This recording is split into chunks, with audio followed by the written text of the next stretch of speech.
closed the game with like a 29-10 run. What really sparked that to be able to get that one? Sense of urgency.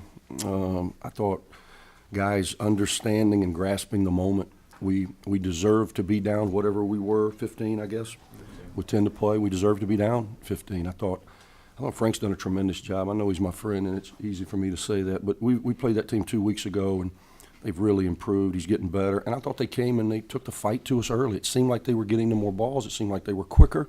They were making more timely shots. You know, we leave Brenton Williams a couple of times. He makes us pay. We could not keep Dwayne Notice in front of us. He was penetrating all night. We were trying what we always do defensively to switch it up, and finally we found something that was working at the end. We got in that half-court trap a little bit, and I thought it really disrupted them. And then we were able to get a few timely stops. But I was telling the guys, I've been doing this now. This is my 8th year here, 9th year overall. I was looking at it the other day. Actually, I was looking at the game notes, and I've been coaching about 275 games or so. I don't know if I've ever been more excited about what I just witnessed for about the last 7 minutes. That was big-time basketball. You're down 15 against a team that's playing as well as they have all year. You're on your heels, and you made everything happen. You made it happen defensively. You made timely shots. You executed. You came up with loose balls. You made free throws. That was a tremendous effort for a group of guys that deserved it by the work they put in. Jarvis, did you see something in advance, so maybe after Knoxville, that maybe indicated a little bit of lethargy that at the beginning of this game? I just think it's February and it's the grind. You know, this is game 21 for us, and I'm playing guys heavy minutes. You know, we don't talk about Terry Brutus very much because he hasn't been with us even since the start of practice, but that knocks you to 12. Then you lose Newby. Now you're down to 11. 4 of those 11 are first-year guys, 2 of which I don't play very much. Now you're down to 9. There's no secret a couple of those 9 are struggling, so I'm riding the guys, Jarvis, Marshall, I'm riding them heavy minutes. I'm asking them to pick up full court. I'm asking them to cut 27 times to get an open shot. Then I'm asking them to make 30-footers with pressure on them. And the grind wears on you. It really does. And I just think we were a little bit lethargic, and South Carolina took the momentum early in the second half, and we're in control until that last 7-8 minutes. What did they do to defend Jarvis early in that game? I thought Jarvis, they were switching a lot of ball screens, and they were being very physical with him. And we couldn't get the corner turned. Second half, sense of urgency, a little more pop in his step, got the corner turned.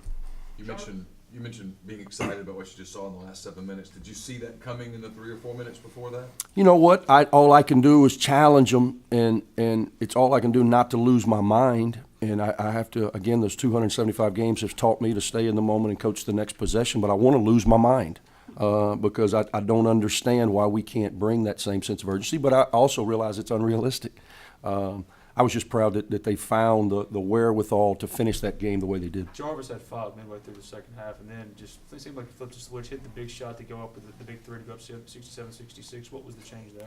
Well, he's been playing like a first-team All-League player. He really has, and I played him 37 minutes tonight. I'm trying to get a lot out of him.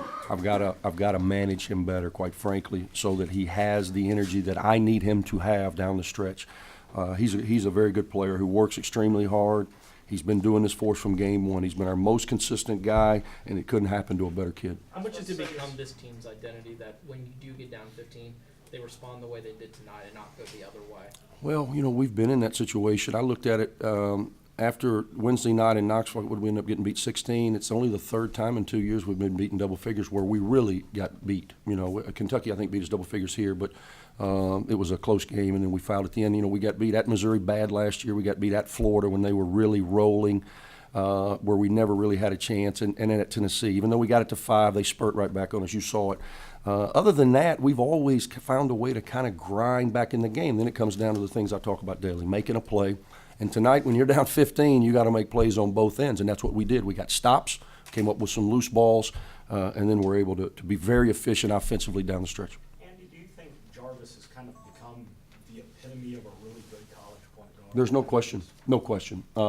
And he's gotten stronger. He's really improved. He's an efficient guy. Tonight he goes 6 for 11, 1 for 2. He missed some free throws, but he's really been efficient for us. You know, he's not a glamorous guy because of he's not going to jet by. He's not going to jump over the top. He's going to make the right play. And then we have to do a good job of putting him in a position where he can be successful and then let him do him. Andy, I know y'all are close, but if you have to see his team again, would it be too soon? Frank? Yeah. Yeah. I mean, I really mean it. I think Frank is going to turn South Carolina basketball into what they want it to be. He's got a good collection of young guys, and they're playing extremely hard. And that's hard to do, man. You know, they're 1-7 now in the SEC, and they're continuing to play with enthusiasm and with toughness. And I know every game is going to be a battle for us, every game. I know that. I embrace that.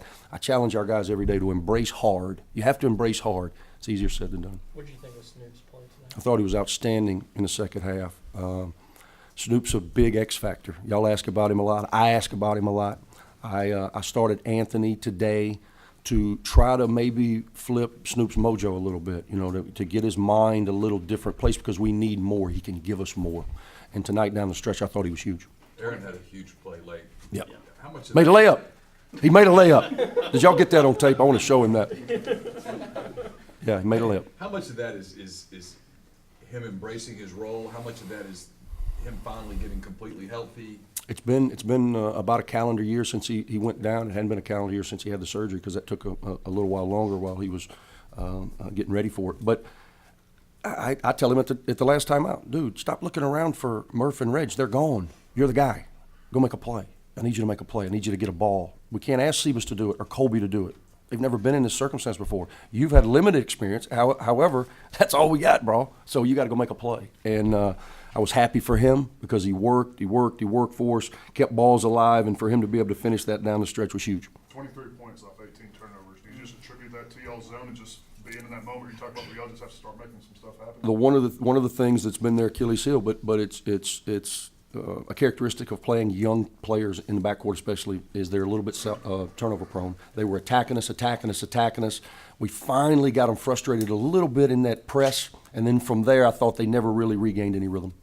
I know it's one game at a time. I suspect you've seen Kentucky some on Sure. TV. Did they win today? Yeah, they won it. They won it. What have you seen of them? What do you have to do to give yourself an opportunity to win at Rupp? They've got to be. I haven't looked at Ken Palm. You guys may know this, but they've got to be the longest team in the country. When they don't play a guy under 6'5", 6'6", they play the Paulson kids some, but they play the Harrison twins, and they're both 6'6". You know, Alex Poythress sometimes at the 3 is 6'8". They're extremely long, extremely athletic. We better make a bunch of shots because it's going to be hard to get rebounds. That's what they do. They are young. They've been very good in Rupp. And that's where we got to go Tuesday. With a team with that length and having just played a Tennessee team that was so good in the front court and could rebound, I mean, is there something Different- you can take from that? I know there's Well, different- can you take I hope that we can take the approach that we have to go into so we don't get the same result. We don't get behind 13-4 and then have to battle, you know, the 5 future pros, the Hall of Fame coach, and the 23,000 that are going to be there. That's what I hope. I hope we don't get behind early. But it's a different team. You know, Tennessee's veteran-laden, physical, more below the rim. These guys are high flyers. Thanks, guys. Thanks.